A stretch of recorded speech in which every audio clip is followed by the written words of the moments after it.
Hello and thanks very much for joining me again. It's been a while since I've done a video and I have to say I feel things have conspired against me for this one today, but I will do the best that I can. For those of you that don't like to hear me wittering on, the benefit of YouTube is you can fast forward it. You don't have to listen to me wittering, but I'll explain the little story as we go along. Sorry, I'm even closer to the road now than I was before. So basically what I'm going to talk to you about today is a Girolle kit that we've got. It's a very unusual kit. It's also known as a cheese shaver and also can be used as a chocolate shaver. Now, we started looking at these with a customer inquiry. I think it was April this year. As I'm talking to you today, it's the 1st of December 2024, so we started looking at these in April. On the 2nd of May I had a heart attack, rather unexpected. I'm fine now. I'm not looking for sympathy, but it's just one of those things that because I've had a heart attack, and hopefully you'll see I've actually lost about 2 stone in weight, Mrs. Procraft has me on a serious diet, so when it comes to having cheese, I'm not allowed it. You can also use these for chocolate, and I'm not allowed that either because it would mean instant death, so I'm told. Anyway, that's by the by. It does of course give you an idea of how long these things take to do. A lot of people think, you know, when they say can you get something, the answer is if we can buy enough of them, yes we can. This has taken from as I said, April through to the end of November for them to actually arrive. It is an unusual kit, and what I'm going to do today is not too much turning, but I'm going to show you the layout and how to lay these things out. And this kit is a little bit unusual. There is some turning because it doesn't have a handle on the top, so you get the chance to turn your own handle, which is quite unusual to be able to match your base and your handle. So probably enough wittering from me. First of all, let's have a look at all the parts that are in the kit, and hopefully they'll be self-explanatory, but I'll try and explain how we do things as I go along, as I normally do. So if you can bear with me, you will also see I'm in a different part of the workshop because over there on my big lathe is covered in water, because having paid £900 to a man to come and fix my roof, it's piddled water all over my £5,000 lathe. I'm not too happy about that, but that's another story. I've got water running through the floor of the workshop this morning, and my calipers have run out of batteries. And shall I stop going on now? Because I'm here and I'm doing my best. So let's crack on and have a look at what's actually in the kit. Right, begin the rustly packet. There are lots of little bits in here. We have a pole or a stick, and a blade, and quite a few little bits in there. Right, okay. I'm on a small lathe, so I've not got quite as much room as I normally have. And currently I'm filming upside down. I'm hoping I'll get to turn it the right way up. Right, okay, so that's what we've actually got in the kit. So we've got our shaft here, which has a point on the end. I can get it off. There we go. Right, there we go. This is all stainless steel, so we've got a stainless steel shaft, we've got a screw and a washer which fits on the bottom of the stainless steel shaft like so. We've got our blade with a little bit of nylon in the middle, which means the nylon means when it goes over there, it's not actually going to scratch the stainless steel on there, which is quite a good design. We have got, sorry, on the top of this you'll see there's a thread and different widths on there. There is a little dome head locking nut that goes, if I can get it on the top like that. That is for the knob that you can make on the lathe, or if you want a square knob I suppose, or an octagonal knob, you can have that. And then we've got 5 of these little things here. If I hold that up, hopefully the camera will focus on it, and these are the little I'm going to call them blades, but they're not sharp, that fit in the base. So when the cheese goes on the top, the cheese is held and it shaves a floret or a little flower of cheese or chocolate on the top. I'm hoping that makes sense. I'm going to talk about measurements, but I'm going to measure these bits as we go along, and it's important really that you have some calipers and do your own measurements, and I'll explain why in a moment. So the block of wood I'm using today is this offcut of it's an old worktop, and we sold some of these because I had a whole lot of them. This one's actually got a nail in the top, so I'm using this as an example. This is square, but obviously a lot of you and I turn wood, and you can turn it if you want to. It's entirely up to you whether you have square, octagonal, round, oval, a long one with one of these at the end, or there's all kinds of configurations. That's really up to you. But what we need to do is start making a center point here, and then doing the drilling for the main shaft. No, that's not right. What we need to do is mark the centre and the outer points where the little blades are going to go before we do the drilling, to make sure it's all equidistant. So the first thing I'm going to do is mark the centre point on here. You are going to need pencil, ruler, whatever. There we go, that's telling me that is the centre point there, which I can just about see.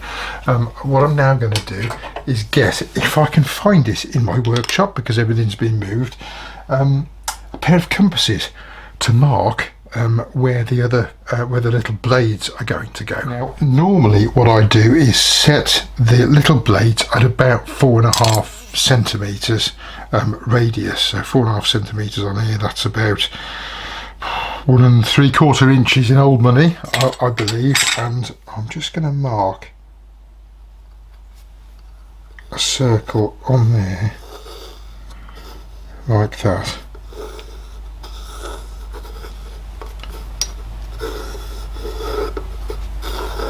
Right, okay, so I've got my centre point, I've got my circle.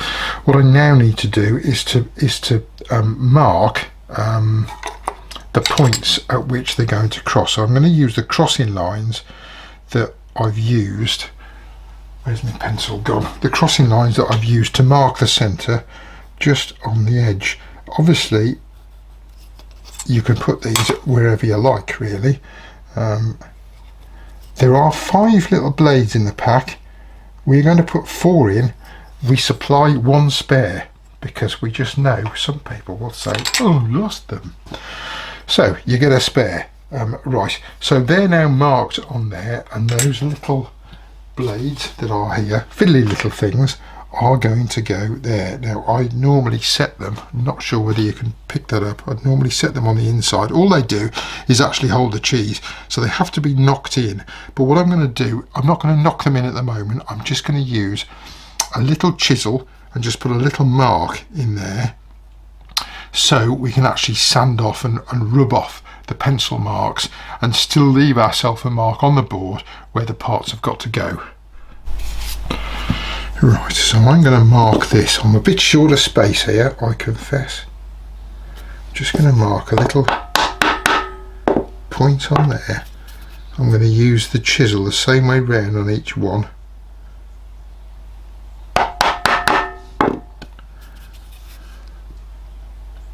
I've got the shakes this morning.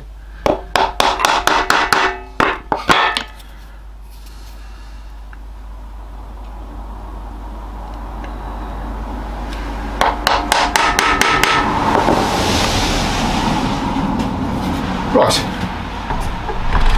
so forgive the traffic again. So we've got our centre point and marked where the blades are going to go round the centre there.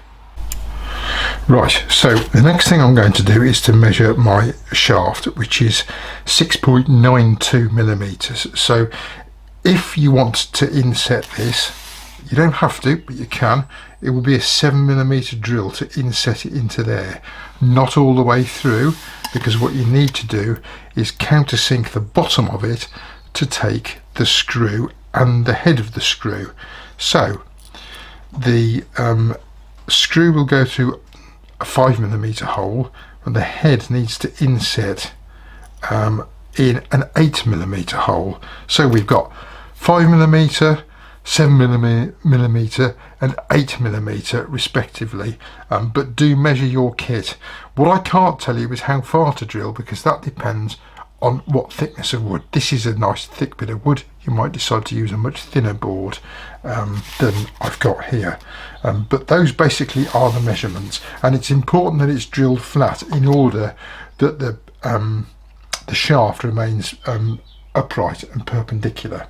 So I'm going to drill those now. I'm not going to show you me drilling them because it's a bit boring, but that's what I'm going to do, and then we'll look at fitting the shaft and unfitting it again afterwards. Right, I've drilled my little hole in here. What I forgot to tell you, just because it's easier than sanding it, before we go any further, we'll just use a rubber to rub out as much of the pencil mark as we can from there. This is quite an unusual kit because unlike most board kitchen type kits, you don't actually cut on this at all. This is just to hold the food, and it cuts away from it, so you don't really prepare food on the surface as such. I say there's just the little pegs on here that just hold the food in the right place. And what kind of food does it use? Tête is the most common, that's what generally it's used for, which is Swiss monk's head cheese. It is a semi-hard cheese. I'm told it's delicious, but as I mentioned before, I'm not allowed it. So there we go. What I should also probably explain about the drilling is the easiest way to do this is to do a 5mm hole. This is the size for the screw, all the way through to start with. So it comes out the bottom like so.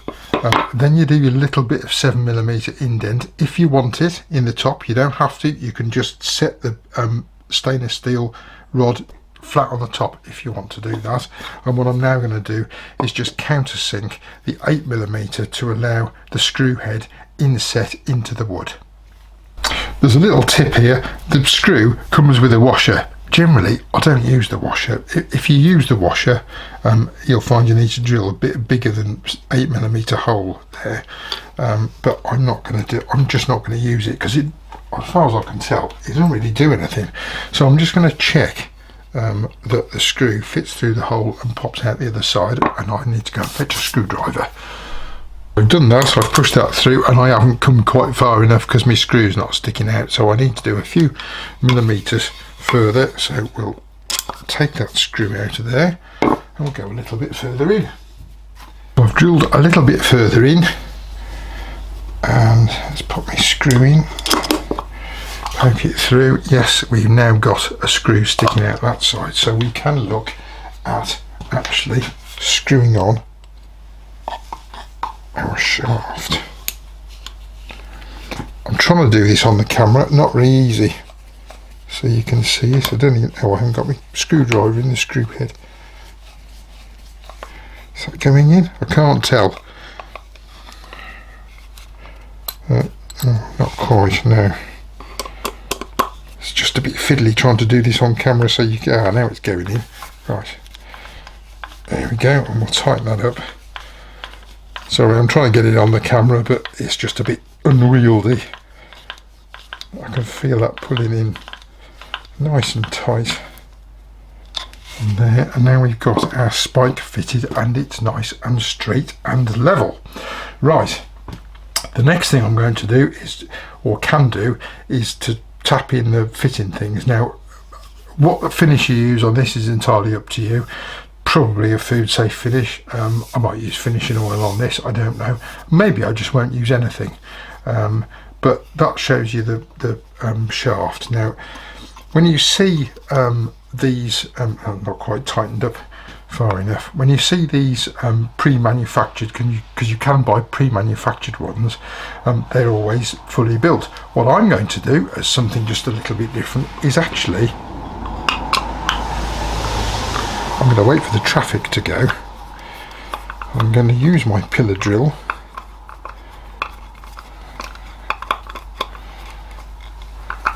and I'm actually going to drill, I'm hoping, a little slot in the side, so when it isn't in use you can take your shaft out and you can keep it in the side without having a pointy pole sticking out.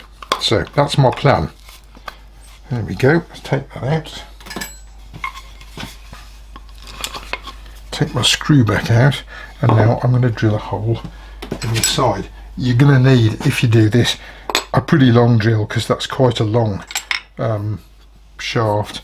It needs to be, what's that, that's 150mm plus the screw, so you're probably looking at, to keep it in there, 160 to 170 millimeters. What's that, about 6.5 inches in old money. Right, that's what I'm going to have a little play around with now. It just so happens I have a huge 10mm drill bit here, so I'm going to start with a normal 10mm drill to get it going, and then I'm going to use this thing to pop a slot down the side. Let's see how we get on with that. Right, it was a little bit of a faff, but I've got this long thing, and I put a mark with just a bit of tape there, just to mark the distance as to how far I'd have to drill. As I say, forgive me for not filming the drilling, but it's not very interesting watching a man drill a hole, and that was it was a bit of a fight. Right, let me get my sticky stuff off, and then we'll have a look and see if I've actually succeeded in doing what I wanted to do. Right, so I've got my board here, and on one of these sides, there we go, there's the hole I've drilled, so I can take that out and I can keep that in the side. You might want to put a little cover or a little end on there, but there we go, that fits in. That's a 10mm hole, that fits in there quite nicely. Right, the next thing I'm going to do is just tidy up this. I've sanded it down slightly, and I'm now just going to tap in the little blades or lugs, whatever you like to call them, into the board. And then, to be honest, well, apart from finishing the board, that's it, that's all there is to it. So whether you finish before you put the lugs in, or whether you want to finish afterwards, that's entirely up to you. These are quite small and fiddly.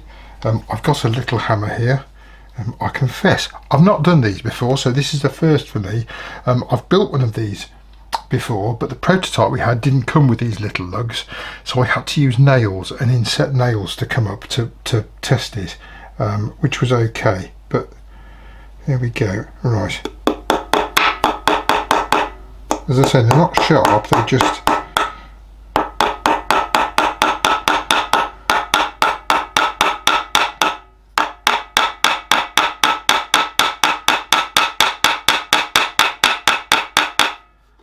go. That's the first one there. So they're not sharp, they just stick up. It's just to stop the cheese actually turning in the thing. So I'm going to put 4 of them in, and then we're done. When you pop the blade on, you can hear that's hitting slightly, so that is slightly too high. So I need to knock these lugs to make sure that they're low enough. The idea is that the blade is designed so it passes over the little lugs, still catching slightly.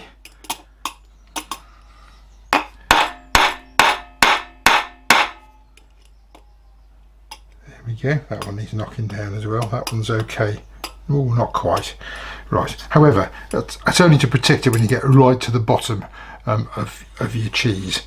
Normally you'll be doing it for much further up, but I'll knock those down now. And then the only thing we got to look at is doing the knob for the top. So we've got our lugs knocked in, and just caught on that one, but only just slight. I'm not too worried about that. So the next thing to do is to look at the shaft, and I've just spent 5 minutes trying to find the nut, which was actually already attached to it. So this shaft is 6mm wide.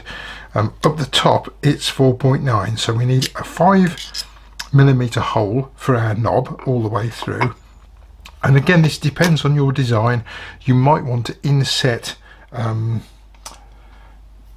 locking nut actually into the knob, make it a little bit more comfortable. Bear with me. Right, on our example, on the one that we tried, you will see that this is the one that it actually came with, so there's quite a big hole there, and it's a little bit fiddly, but you can actually screw that so the dome head nut is actually inside the knob there. You don't have to. If you want to leave it on the top, you can do, but basically that's what you can do, and that's what we're going to look at doing now. It's a bit fiddly, come out you devil. Right, okay, so we're looking at, let's just measure this, might as well use their template while we can. So their knob is 30 mils high. It should have 5 mil, yeah, 5 mil hole at the bottom, and the hole at the top to allow the nut is 11 millimeters. So that's what I'll look at. And first of all, I'm going to cut. I've got another spare bit of wood which is hopefully going to kind of match this.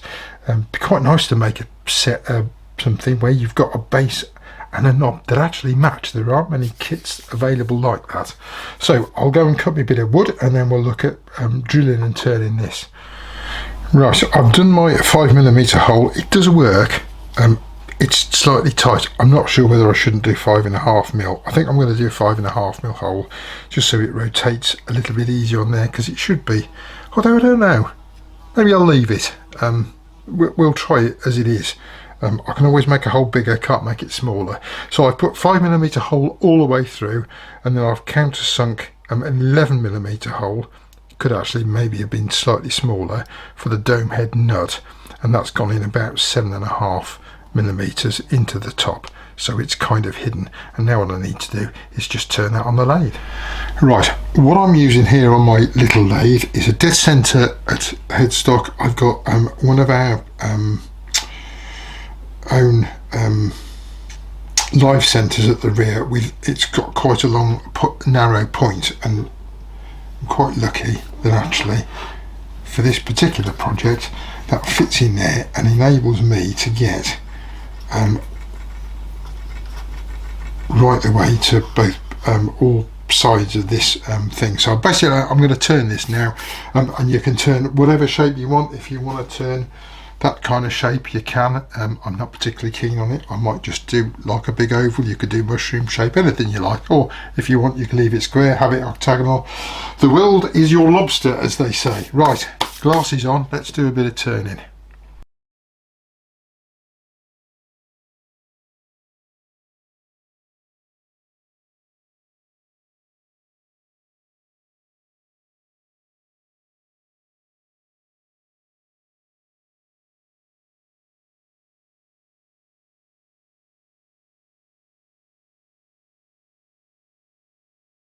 Right, so we've got our board, our centre rod, pole, shaft, whatever you like to call it, our lugs in there.